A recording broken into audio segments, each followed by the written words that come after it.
Your brain is the most powerful weapon in the world. Once you put away your phones and your computers and all that we have nowadays, yeah, it's great.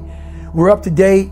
But your brain is the only thing you have when you're going through depression, when you're going through hard times, when you're going through death, real life. You can't Google that, man. You're alone. You're alone. You may have a shrink you're going to. You may have a best friend you're going to.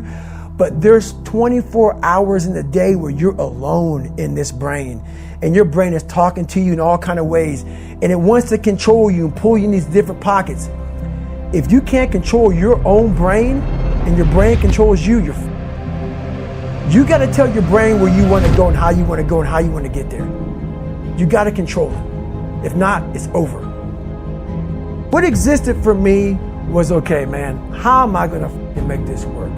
And all I knew back then was hard work. The only way anything gets accomplished.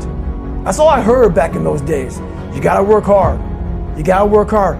I'm not getting I can't get this paragraph. I can't remember what the f***'s in this paragraph to pass this test to get in the military. Read it again. Still not getting it. Read it again. But if you're not getting it, write it out. And that's how I started learning. Okay, well, I gotta write out everything I do. And then write it out again, and write it out again. And guess what happened? I got it. I can't swim. I'm negative buoyant. Go back again. Can't swim. Go back again. Go back again. Go back again. I got it. I realized if I keep going back and going back and going back until just becomes, your mind will say, okay, we're going to figure it out. Because he is not going to stop. It's not like I'm going to try one more time. No. It's just like alarm clock goes off, boop, we're going back. I can't read right, going back. I gave myself no way out, and my mind realized that. It's okay, we're going to adapt and overcome now. Like a lot of people say, trying hard. Your mind knows. You know this guy's good. This guy's lying. There's no truth behind it. When I was in Navy SEAL training, people go, how were you there for 18 months? The program is only 6 months long. You were in 3 hell weeks in 1 year. No one's ever done that. How did you do that? I talk about the new norm. When I lived in a $7 a month place and I was growing up for a short period of time, I loved it. I didn't know any different. That was my norm. Once we moved out of that place and moved to a $236 a month place, I was like, I never want to go back to that little piece of shit. But if you go back to a $7 a month place, and you realize this is where I live, this is all I got. Your mind says, roger that, this is home. So when I was going through Navy SEAL training for 18 months, and going back to all the hard parts over again, I told myself after the first time, I knew it was going to be a long journey there. My body was breaking down. It was just how it was going on. I said, you know what? This is my new norm. So my mind said, it's like going to work. Like you go to work, you put your suit and tie on. I go into suffering every day. Every day, suffering, being broken, duct taping my feet up, stress fractures, shin splints, being broken. This is my new norm. And your mind says, if we're not broken, this ain't normal. We gotta be broken. So then your mind starts to get tougher and tougher and more callous. People go, how did you run on broken feet? Broken shins. My mind knew this is how we operate. We're in Navy SEAL training. This is what we are. I became hell. And that became my new norm. I gave myself no way out. There was nothing outside these walls of hell. Nothing. I loved God, but for a short period of time, I became the devil because that was hell. I became the boss, the owner, the CEO of Navy SEAL training. That was my mindset. And that's how you get through things. You immerse yourself in wherever it is, and you become that. You become that and give yourself no way out. When I was 297 pounds and I was fat as hell trying to be a Navy SEAL, the scariest thing in the world to me, even to this day, was that could have been the rest of my life. I thought then I was trying hard. That's the scariest thing in the world. I thought then 297 pound, working for Ecolab, spraying for cockroaches, making $1,000 a month. I thought that was me at my 100% potential. Come to find out, a few years later, I wasn't anywhere near that. 106 pounds less, graduated Navy SEAL training, went on to do all these other things. Looking back on that, that was me trying hard. That's why people got to understand what is in us. We have no idea until we start trying hard. And I mean really trying hard, where you're obsessed with, hey, this is my new norm. My new norm is that, wow, this isn't always fun.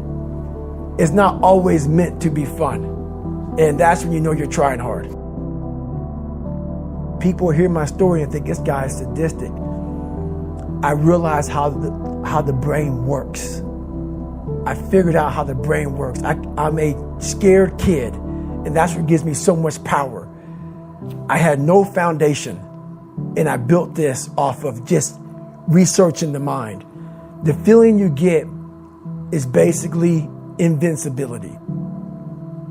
You realize that you can't do it all the time. When you need to do it, I know I can go to a place that I can live in. And when you know that you can run on broken legs and you can do certain things that a lot of people can do, but they're not willing to do, this power, this sympathetic nervous system of fight or flight, and you're fighting, it gives you this charge of energy of when you're sitting there at 3:30, 4 o'clock in the morning and you're duct taping your feet up because they're broken, and you're doing it by yourself, and you're going through arguably one of the hardest training in the world. And these guys, most of them are healthy, and you're going through it broken, and you're already at a disadvantage, but you're still there. You can feed into that and tap into that for a lot of power. But if you look at it, well, I'm broken, man. I'm not going to make it. But if you look at it as, man, I'm broken and I'm still here, and I'm fighting, and I'm going to find a way to get through this because I have no other place to go. It gives you a lot of power. When things start to suck really, really bad, my brain and a lot of people's brain, they don't go to your dad beating you up. Your brain says, we gotta get the out of here. This is miserable. So anger goes away a lot of times when you're suffering, because your brain just says, we gotta run, we gotta go. So that anger is not popping up saying, oh, I wanna show them, I wanna show those people. No, there has to be a much deeper, when I say deeper, it has to be down to mineral soil. It has to be down to that nice mineral soil where nothing can burn. You can't burn dirt. So it has to be down that low, that literally is something in you that's at the core of your soul. But you don't find it unless you spend a lot of time with what you want to be in life. I can't give that to you. Right. You can't give it to somebody. When you find your true passion in life, and my passion for me was like, oh, I want to be, I don't give a Navy SEALs, Army, I don't give a shit. I want to serve my country. I want to be someone that I'm proud of. I want to look at myself in the mirror because I was so disappointed. That accountability mirror I talk about, I was so disappointed in what I saw every day. I wanted everybody to love David Goggins. And a lot of people did.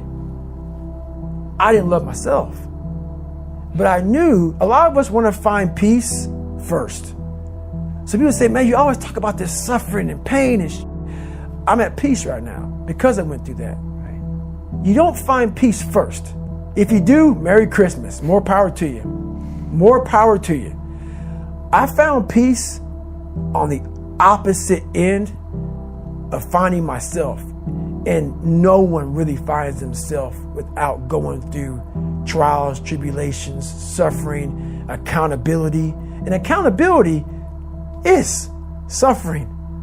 Being accountable every day for doing right for yourself, for the people next to you, it's miserable. It's hard. So, even the smallest details.